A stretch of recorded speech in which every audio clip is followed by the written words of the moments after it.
안녕하세요. 연세 닥터현 치과 원장 치주과 전문의 연재영입니다. 오늘은 임플란트 수술 관련된 부작용에 대해서 몇 가지 말씀을 드리겠습니다.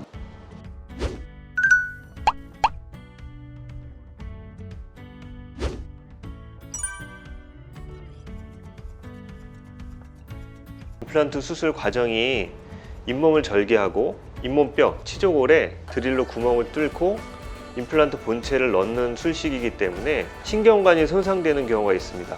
신경관이라고 하는 것은 치아 아래턱뼈 내부에 머리뼈에서 나온 굵은 신경이 지나가고 있는데요. 어떤 외과적인 술식을 하다가 지나가는 신경을 손상시키는 거죠. 그 신경이 손상이 되면 아래턱 쪽에 입술이나 잇몸의 감각이 좀 이상해지거나 근질근질하거나 심한 경우에 통증이 계속 지속적으로 발생이 되는 그런 부작용이 생길 수가 있기 때문에 임플란트 수술을 하고 나서 그런 신경 손상이 발생된 경우에는 가급적 빨리 처치를 받으셔야 장기간 신경 손상 증상이 진행되는 것을 방지를 할 수가 있습니다.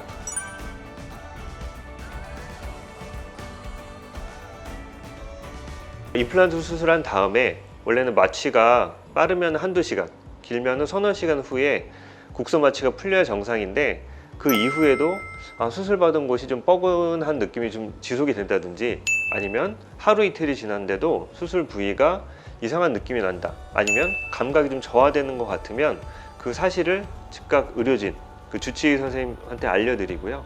거기에 따른 적절한 치료를 받으셔야 됩니다.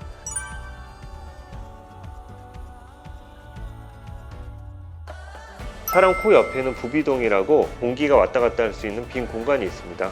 부비동은 얇은 골막으로 덮여 있는데요. 그 중에서 부비동의 아래쪽을 지지하고 있는 뼈가 위턱뼈와 맞닿아 있기 때문에 위턱의 임플란트 수술을 할 때 그 부비동 내부가 천공되는 일이 있습니다. 골막이 손상되는 경우에는 일시적으로 축농증 증상이 나타날 수가 있고요. 심한 경우에는 축농증이 심해져서 농이 그 안에 차면서 위턱뼈가 아프고 또 붓고 힘든 과정을 겪으실 수도 있습니다.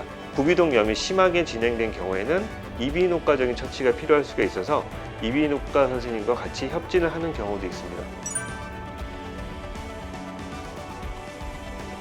임플란트가 너무 인접치아랑 너무 붙는다든지 아니면 너무 떨어진다든지 아니면은 부적절한 위치에 들어가서 치아 머리가 바람직하지 않은 형태로 제작이 돼서 저작할 때 굉장히 고생하는 경우가 있는데, 임플란트 위치가 많이 잘못됐으면 임플란트 자체를 제거를 하고 재수술을 하시는 것이 낫고요. 임플란트 부착 완성 후에 잘 안 씹힌다든지 인접치와 잘 조화가 되지 않는 경우에는 임플란트 위치 이상이 있는지 없는지를 한번 의료진과 상의를 하셔서 해결을 하시는 것이 도움이 되실 겁니다. 잇몸뼈 안에 들어있는 치아 뿌리가 손상되는 경우가 있는데요. 그 이유는 임플란트 수술을 하는 과정에서 뼈에 드릴링, 구멍을 내는 작업을 하는데 그 과정에서 기구가 인접치의 뿌리에 닿아서 인접치 뿌리가 손상이 되는 경우에는 나중에 임플란트 수술 후에 치통이 발생되거나 이상 증상이 발생될 수가 있습니다.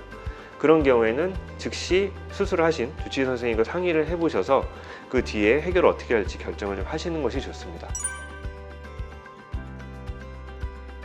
치유가 되는 과정에서 임플란트 본체가 잇몸뼈와 붙지가 않으시는 경우가 있습니다. 이렇게 전신질환이 심한 경우에 면역이 떨어지고 그 다음에 치유 능력이 떨어지시기 때문에 임플란트를 신고 나서 상처가 아물지를 않는 거죠. 임플란트 본체가 잇몸뼈랑 붙지 못하고 탈락이 되는 경우가 있습니다. 이런 경우에는 전신질환을 먼저 잘 컨트롤 한 다음에 임플란트 수술을 해도 이제 치유가 잘 될 수 있다라는 확신이 있을 때 재수술을 하시는 것이 좋습니다. 그 다음에 임플란트 수술을 하시고 나서 국소적인 감염이 생기는 경우가 있는데요. 치주염이 있는데 그 치주염을 방치한 채로 임플란트 수술을 하게 되는 경우에 주변 치주염의 영향을 받아서 임플란트가 치유가 잘 안 되는 경우가 있는데, 그런 경우를 방지하기 위해선 임플란트 수술 전에 잇몸 치료를 꼼꼼하게 전체적으로 다 받으셔야 임플란트 수술을 깔끔하게 받으실 수가 있습니다. 임플란트 수술 전후로 흡연을 하시게 되면 임플란트와 잇몸뼈가 붙지 않기 때문에 임플란트 수술 전후로 2주 정도는 반드시 금연을 해주시는 것이 좋습니다. 그 다음에 임플란트 부작용 중에 하나가 임플란트가 심어졌는데 임플란트 본체가 깨지거나 부러지는 경우가 있습니다. 뼈 안에서요. 임플란트 본체는 일정한 직경의 임플란트가 들어가야 되는데 임플란트 하시기 전에 치조골을 측정을 해봤는데 치조골의 사이즈가 너무 좁다든지 하는 경우에는 좀 직경이 얇은 임플란트를 사용하시게 될 텐데, 그런 경우에 몇 년 쓰시다 보면 임플란트가 너무 과도한 힘을 계속 받으니까 임플란트 본체가 찢어지거나 깨지거나 망가지는 경우가 있습니다. 이런 경우엔 반드시 그 임플란트를 빨리 제거를 하시고 적절하게 뼈 이식을 한 다음에 재치료를 하시는 것이 좋고요. 또 다른 경우로 임플란트 본체는 멀쩡한데 본체에 연결되는 어부터먼트라고 지대주라는 장치가 있습니다. 그 지대주가 망가지거나 보철물이 망가지는 경우에는 그런 지대주나 보철물을 교체를 해주시면 간편하게 그런 부작용을 해결하실 수가 있습니다. 네, 오늘은 임플란트 수술과 그 과정에서 일어날 수 있는 몇 가지 부작용에 대해서 말씀을 드렸고요. 그것에 대한 간단한 해결 방법에 대해서도 언급을 해드렸는데, 임플란트 수술 중에 부작용이 발생하였을 때는 의료진과 꼭 상담을 잘 해보시고 그것에 대해서 해결을 빨리 하시는 것이 오랫동안 고생하지 않는 방법이라고 말씀드릴 수가 있습니다. 네, 지금까지 연세 닥터현 치과원장 연재영이었습니다. 감사합니다.